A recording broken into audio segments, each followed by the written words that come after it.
व्यवसाय का आर्थिक वातावरण, economic environment of business for class BCom 1। व्यवसाय वातावरण के बहुत से तत्व होते हैं जो उसको प्रभावित करते हैं, जैसे आर्थिक, सामाजिक, सांस्कृतिक, राजनीतिक, तकनीकी, डेमोग्राफिक और अंतर्राष्ट्रीय आदि हो सकते हैं। ये सभी तत्व व्यवसाय के नीति निर्माण तथा निर्णय लेने की क्षमता तथा रणनीति निर्माण प्रक्रिया को प्रभावित करते हैं। प्रभावी नीति निर्माण व अच्छे निर्णयों के लिए इन सभी तत्वों की जानकारी होना आवश्यक है। इन सभी तत्वों में से आर्थिक वातावरण एक महत्वपूर्ण तत्व है। मीनिंग ऑफ इकोनॉमिक एनवायरनमेंट, आर्थिक वातावरण का अर्थ। आर्थिक वातावरण से अभिप्राय उन आर्थिक तत्वों से है जिनका व्यवसाय के कार्य संचालन पर प्रभाव पड़ता है, जैसे आर्थिक व्यवस्था, आर्थिक नीति, अर्थव्यवस्था की प्रकृति, व्यापार चक्र, आर्थिक संसाधन, आय का स्तर, धन और आय का वितरण आदि। आर्थिक वातावरण बहुत जटिल व गतिशील है। यह निरंतर बदलता रहता है। व्यावसायिक इकाई का आर्थिक संबंध सरकार, घरेलू क्षेत्र, पूंजी बाजार, विदेशी क्षेत्र आदि से होता है। ये सभी क्षेत्र मिलकर अर्थव्यवस्था की संरचना और प्रवृत्तियों को प्रभावित करते हैं। व्यावसायिक इकाई अर्थव्यवस्था की कार्यप्रणाली, आर्थिक व्यवस्था, आर्थिक नीतियों, आर्थिक दशाओं व अंतर्राष्ट्रीय दशाओं से प्रभावित होती है। व्यवसाय के आर्थिक वातावरण का अभिप्राय आर्थिक व्यवस्था की उन मुख्य विशेषताओं से है जो व्यवसाय को प्रभावित करती हैं। आर्थिक वातावरण के तत्व, कंपोनेंट्स ऑफ इकोनॉमिक एनवायरनमेंट। आर्थिक वातावरण के मुख्य घटक निम्नलिखित हैं। नंबर 1, आर्थिक स्थितियाँ, इकोनॉमिक कंडीशंस। नंबर 2, आर्थिक व्यवस्था, इकोनॉमिक सिस्टम। नंबर 3, आर्थिक नीतियाँ, इकोनॉमिक पॉलिसीज़। नंबर 4, आर्थिक कानून, इकोनॉमिक लेजिस्लेशन। अंतर्राष्ट्रीय आर्थिक वातावरण, इंटरनेशनल इकोनॉमिक एनवायरनमेंट। सबसे पहले हम आर्थिक स्थितियों का अध्ययन करेंगे। इकोनॉमिक कंडीशंस, देश के आर्थिक स्थितियां व्यवसाय की आर्थिक नीतियां को प्रभावित करती है। विभिन्न आर्थिक स्थितियां जैसे आय का स्तर, आय का वितरण, मांग की प्रवृत्ति, व्यापार चक्र आदि बाजार के आकार को प्रभावित करते हैं। व्यापार चक्र आर्थिक स्थितियों की विभिन्न अवस्थाओं को दर्शाते हैं। व्यापारिक चक्र की निम्नलिखित दशाएं होती हैं: समृद्धि, तेजी, अवनति, मंदी व पुनरुत्थान। Prosperity, boom, depression and recovery. व्यापार चक्र की विभिन्न अवस्थाओं का अध्ययन करने के लिए हमें चारों स्थितियों को समझना आवश्यक होगा। व्यापार चक्र की अवस्थाएं किसी भी उद्यम के कार्य व लाभ को प्रभावित करती हैं। यदि अर्थव्यवस्था में तेजी की स्थिति पाई जाती है तो इससे मांग बढ़ती है और व्यावसायिक इकाई की बिक्री बढ़ती है। इस तरह मंदी की स्थिति में मांग में कमी आती है और व्यावसायिक इकाई पर इसका बुरा प्रभाव पड़ता है।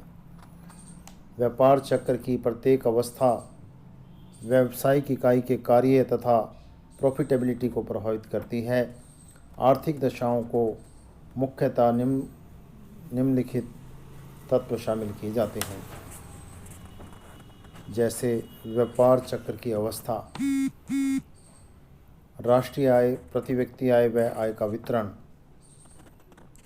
पूंजी निर्माण की दर, मांग और पूर्ति की प्रवृत्तियाँ, मुद्रास्फीति की दर, औद्योगिक विकास दर व निर्यात वृद्धि दर, अर्थव्यवस्था में प्रचलित ब्याज दर, घरेलू मुद्रा की मुख्य अंतर्राष्ट्रीय मुद्राओं के साथ विनिमय दर, औद्योगिक सिकनेस की प्रवृत्तियाँ, निजी व सार्वजनिक इकाइयों की कार्यकुशलता, प्राथमिक और द्वितीयक पूंजी बाजार का विकास, अर्थव्यवस्था में बैंकिंग, बीमा, दूरसंचार व यातायात क्षेत्रों की स्थिति, बाजार का आकार, अर्थव्यवस्था में ऊर्जा उत्पादन, यह सभी घटक किसी न किसी रूप से व्यवसाय को प्रभावित करते हैं।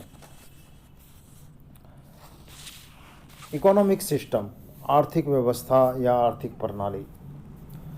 आर्थिक प्रणाली समाज के लोगों के आर्थिक संबंधों को निर्धारित करती है तथा आधारभूत आर्थिक समस्याओं का समाधान प्रदान करती है।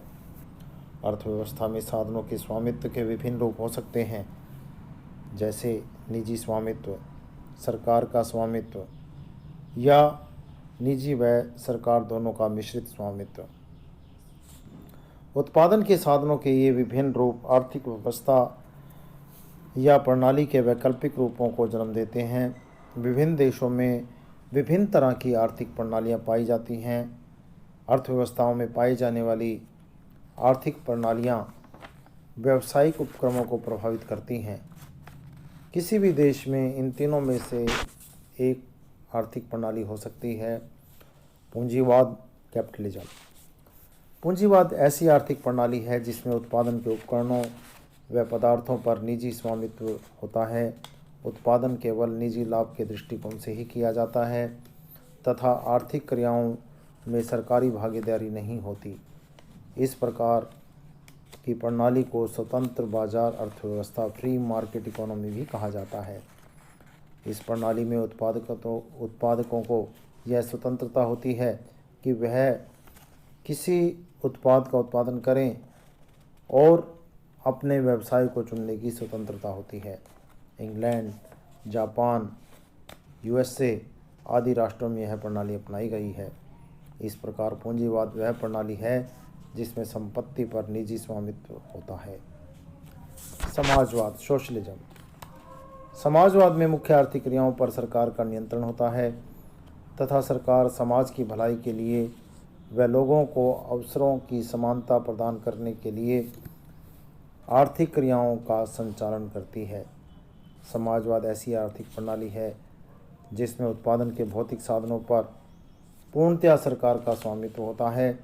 इस व्यवस्था को सबसे पहले रशिया ने अपनाया था, लेकिन रूस के विघटन के बाद रूस में यह प्रणाली लगभग समाप्त हो गई है। मिश्रित आर्थिक प्रणाली, मिक्स्ड इकोनॉमी सिस्टम। मिश्रित आर्थिक प्रणाली में सार्वजनिक व निजी क्षेत्र दोनों का सक्रिय योगदान अर्थव्यवस्था में होता है। इस व्यवस्था में कुछ क्षेत्रों को सार्वजनिक व कुछ क्षेत्रों को निजी स्वामित्व से चलाया जाता है। इस आर्थिक प्रणाली में पूंजीवाद, समाजवाद दोनों की विशेषताओं का मिश्रण है। इस प्रकार की अर्थव्यवस्थाओं में एक ओर तो आर्थिक क्रियाओं की स्वतंत्रता होती है तथा दूसरी ओर सामाजिक कल्याण के दृष्टिकोण से आर्थिक क्रियाओं में सरकार द्वारा भागीदारी भी की जाती है। मिश्रित आर्थिक प्रणाली में सार्वजनिक व निजी क्षेत्र दोनों पाए जाते हैं और दोनों का आर्थिक क्रियाओं पर नियंत्रण होता है। इस प्रकार किसी भी देश की जब हम आर्थिक प्रणालियों की बात करते हैं तो किसी देश में पूंजीवाद, किसी देश में समाजवाद और किसी देश में मिश्रित आर्थिक प्रणाली पाई जाती है। लेकिन आज के समय में समाजवाद लगभग विश्व के सभी देशों में से समाप्त हो गया है। धन्यवाद।